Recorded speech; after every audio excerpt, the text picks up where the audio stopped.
Hi, my name is Amy Kolpitz. I live in Central Virginia in this tiny house that I designed and self-built in 2018, so I've been living here for 3 years now. This video is brought to you by Raycon. Click the link in the description box or go to buyraycon.com/FLORB to get 15% off your Raycon purchase. And remember to subscribe. I think like a lot of people, I started following a lot of tiny house and van life Instagram accounts back in 2017, 2018. I was working a lot of hours back then, so it was kind of an escapist kind of thing, something I hoped I could do when I had more time, when I no longer worked a job that demanded so much of my schedule. I had all this creative energy and nowhere to put it. I had some building experience. My dad used to be a cabinet maker and he's always been generally very handy, so me and my sisters would always kind of help around the house where we could. I also have a background in theater, so like from being in high school, I was like working on set builds and stuff. I work with architects and designers, and I have for a number of years. And so with them always talking about what they want in their dream house that they're gonna build one day, the thing that always popped into my mind was a clawfoot tub. It's not generally something that people make space for in their tiny houses. At first I like kind of waffled about it. I was like, maybe I'll just put in a tiny shower stall and make do. And I was like, this is my house. I'm designing it, I'm building it. Why can't I have a clawfoot tub in my house? So I had an apartment in downtown Richmond, and at some point I had to move out of that apartment. So it was a bit of a time crunch down to the last minute. I think I moved in to this house at 4 a.m. the day I had to turn in my keys to my old apartment. My initial build was $35,000. About $28,000 of that was a loan that I got, and then $7,000 of it was savings. I've tried to keep a tally of how much I've spent on it since then, probably easily $5,000, maybe closer to $10,000. So all in all, about $45,000. Not bad for a house that I've lived in for 3 years. So this is my tiny house. It is 8.5 feet by 20 feet, 13 feet and like 3 inches at its highest point. If you go beyond 13.5 feet, then you need a special moving permit. Pretty standard white pine. It's board and batten siding, sealed with, I think it's like actually like a paint sealant. In the front of the house, I do have this kind of larger shed. This holds my tools, yard equipment, drop cloths, anything you'd need. And it desperately needs organizing, but we're not gonna worry about that. The house is run off of an instant hot water tank, and that is supplied by propane. My propane also runs my 3-burner stove and oven. Go through these really slow. So I do also have a like 45-pound big propane tank, and that will literally last me like 9 months. I go through it really slowly. My house runs off of a 50-amp electric hookup tied to a meter on the property, and my water is supplied by a well that is also on the property. I don't have any heat tape or anything. It has not been that much of an issue because Virginia gets cold, but it doesn't get that cold, so it's okay. So this is my gray water drain. You know, it was dug into the ground, and that's basically my water from my sink and my shower. Switched to biodegradable soaps so that it's safe to run off in there, but I generally don't use that much water, so it's not a huge deal. It doesn't make the ground soggy or anything like that. It needs to be cut back a little bit more in the summer, but that's about it. My house is heated and cooled with Mitsubishi Electric mini split. Heats and cools my house really efficiently, and then the spray foam insulation keeps that cool, keeps that warm inside. So that's about it for the outside, but let's head inside for a little tour.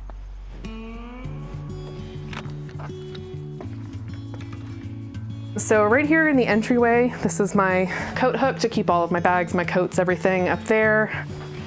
I kick shoes under here. There's an outlet under here, and that's normally where I charge all my tools. Regularly, there's like 6 DeWalt batteries charging back there just in case I need them. I built this whole bench system. It is the primary place where I have storage in my house. 3 to 4 inches of memory foam that I cut and kind of put on top of this plywood. I made the back the same way. So that you can pull the drawers out and then the back will sit on the drawer. It's not the longest bed. If you're particularly tall, it's probably not super comfortable, but if you sleep a little bit curled up, it is super, super comfortable. But then coming over here, this is my little dining setup. This was also kind of work from home time during the pandemic. So this table does, if I need it to, fold down.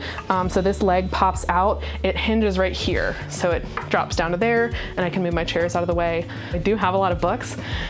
So this is actually, it used to be like a potting shed shelf. I cut the shelf in half so that I could have some higher up book storage. So half of it's there and half of it's over here. Before my TV was mounted on the wall, the TV sat here, which was kind of perfect. But it's nice to have access to that extra outlet and lots of room for my books, which is good. So one thing I did not skimp on in my kitchen was putting in a big sink. I do like to be able to hide dishes away if I don't want to do them immediately. So this has been very, very necessary and was worth the sacrifice of counter space. I also used to have one of those dish racks that you can fold up and hide away, and I realized that while it was hidden away, I just never did dishes. So I decided to invest in one that was a little bit nicer looking so I could have it on the counter all the time. And then kind of moving farther into my kitchen, this might seem like a tiny amount of counter space, but honestly it is kind of perfect for what I need it for. So I've got my Vitamix, I drink a lot of smoothies. I also have a toaster oven, which is great. My knives mounted on the wall. I've got plates and cups, pots and pans, spices, coffee mugs, kind of everything up on the wall. 3-burner stove is a Magic Chef. It was actually salvaged from a yacht. Burners are great. The oven itself is pretty inefficient and it makes the house really hot. So I found that the toaster oven it heats up much quicker.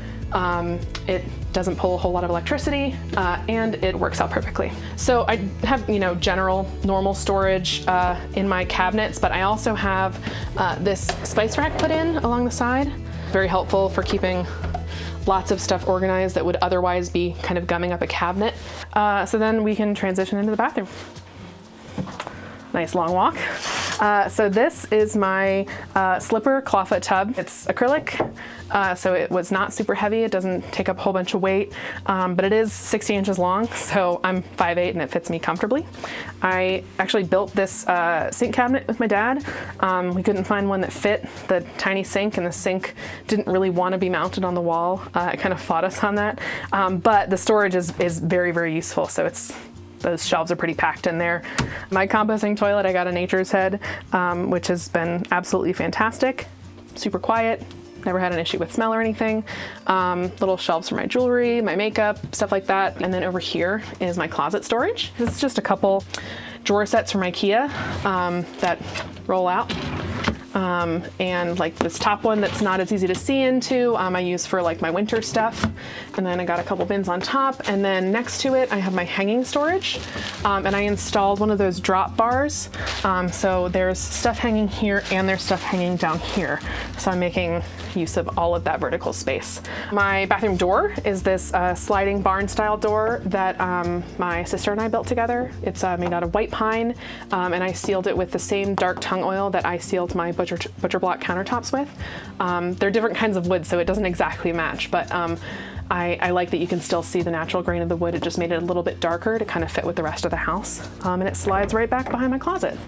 This is where the lion's share of my food storage is. I have an LG 10 cubic foot fridge, and it also has these big drawers in the freezer, which is great. It keeps things really organized. The staircase itself, my dad and I built. My dad used to be a cabinet maker, so we worked together on this for a long time at the beginning of the pandemic. All of these bins go all the way to the wall, so it's like 2 feet deep. Also, my fridge isn't magnetic, but I had a whole collection of fridge magnets, so I wanted somewhere to put them. So I just put this little magnetized board on the inside of the pantry. That goes there. I also have these little cubbies, so I wanted to make use of all the space. So this is like just kind of batteries, random stuff. Tape measure, always need one on hand. Pens, pencils, all that kind of stuff. I have my books up front, but then behind each set of books on the shelf, there's a big plastic bin that kind of slides all the way to the back. That's my deep storage. So like high school yearbooks, memories from college. This bottom step pulls in and out. It's not on a track or anything. I'll fold this down if I'm working on a project, and that's normally when I'll slide this in, but most of the time it's right about there. So this is my lofted bedroom. I'm 5'8", and if I'm like sitting up straight in bed, I still have a good amount of room. It's a full-size mattress. I have it sitting up on some plastic patio decking that allows air circulation beneath it. And I've got windows on each side. That's actually a fire access window, so the screen pops out really easily if I need to use that.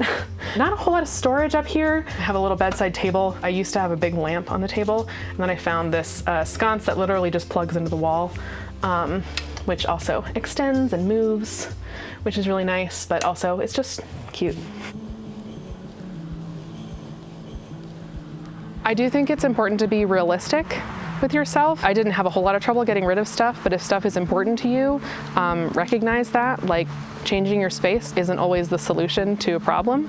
I went through the process of like visiting a tiny house that was the exact same size that I was going to be building, because I was like, you can think in your head, you know, day in and day out how you're gonna feel when you're in the house, but you can't really know until you do it. Beyond that, I think some of it's just flying by the seat of your pants a little bit sometimes. It's like, I didn't know exactly where I was gonna be parking my house when I got the paperwork from the bank, but I was just like, I know that I'm driven enough to talk to people and to figure something out, and I could have made it work. You would think that the easiest way would be buy your own land and then do what you want with your own land. And weirdly, that is the hardest way to go about it. If you can't find anyone through people you know, going out and posting ads to say you can be a garden assistant, you can be a horse tender, you can be a pet sitter, you can be a babysitter. Looking on websites like Airbnb and HipCamp to find places where people are already looking to make income off of the land that they have.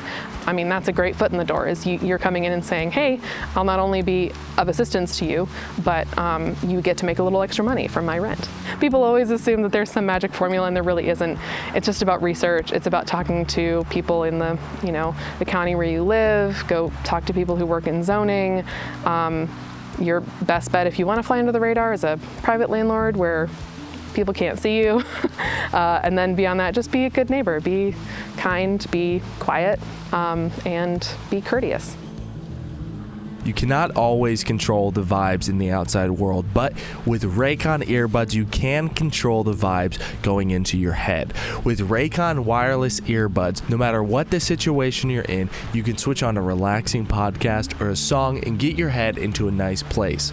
Raycons sound as good as premium brands, but at half the price, and with 8 hours of playtime and 32 hours of battery life. Raycon's everyday earbuds have over 48,000 5-star reviews. Raycons also have a built-in mic allowing you to take calls at the press of a button, a new oil look and feel with optimized gel tips for the perfect in-ear fit, and a 45-day happiness guarantee. Not only that, Raycon is offering you 15% off your Raycon order. Just click the link in the description box or go to buyraycon.com/FLORB to get 15% off your Raycon purchase. So support the channel and get some great earbuds by clicking the link in the description box and get 15% off your Raycon purchase. Thank you for watching. Have a great week.